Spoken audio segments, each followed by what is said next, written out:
Bonjour à tous, bienvenue dans votre émission 6 minutes chrono, le rendez-vous quotidien de la rédaction de Lyon Capital. Aujourd'hui, on va parler du label EPV, Entreprise du patrimoine vivant.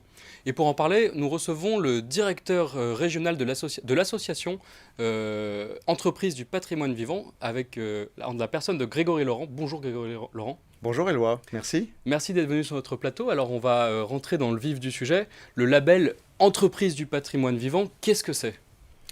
Le label Entreprise du patrimoine vivant est un label d'État qui est remis par le préfet de région aux entreprises qui détiennent des savoir-faire très spécifiques, qui ont un zonage géographique français et qui ont une grosse démarche RSE. Et donc concrètement, ça correspond à des entreprises qui ont un savoir-faire unique aussi derrière. Ce sont pas des grands groupes, des grandes multinationales forcément. C'est, j'imagine, un savoir-faire, une expérience bien ancrée dans le territoire. Est-ce que vous pouvez un petit peu développer ? Alors, les entreprises du patrimoine vivant, c'est d'abord des entreprises qui ont du sens, qui ont un métier qui donne du sens.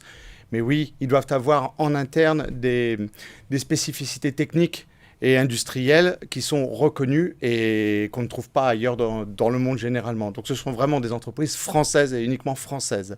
Il y a des industries et beaucoup d'artisans. Est-ce qu'on peut donner quelques exemples dans la région lyonnaise d'entreprises EPV justement auxquelles vous pensez ? Alors il y en a déjà 288, donc je ne vais pas toutes vous les citer. Non. Mais effectivement, vous avez des maisons comme Velours de Lyon, Les Étains de Lyon.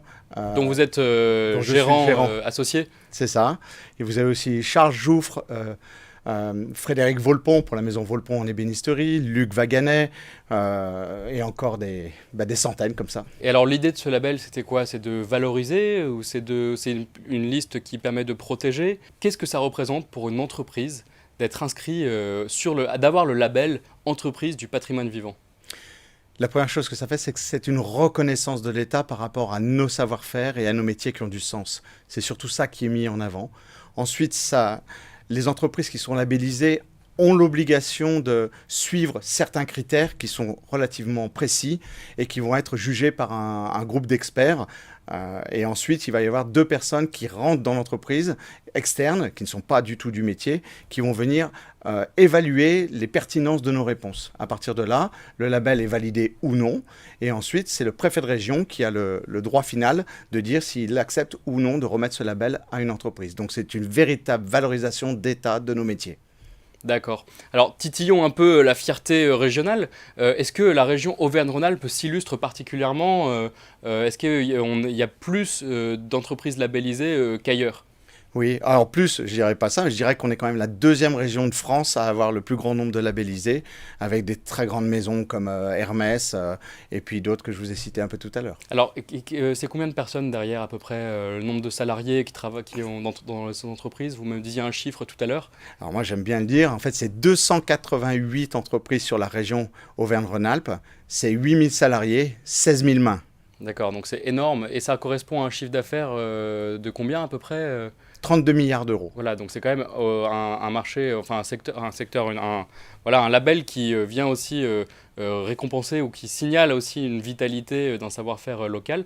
Moi, j'aurais aussi une question sur vos actions, parce que je crois que vous avez ouvert pour la première fois un salon, et ça s'est passé à Lyon au mois d'octobre. Et quel bilan tirez-vous de ce premier salon des entreprises labellisées EPV qui s'est déroulé donc à Lyon au mois d'octobre dernier ? Alors déjà, effectivement, c'est le premier salon exclusivement français des entreprises du patrimoine vivant qui s'est déroulé à l'hôtel de région avec le soutien de la région, des chambres consulaires, CMA, CCI.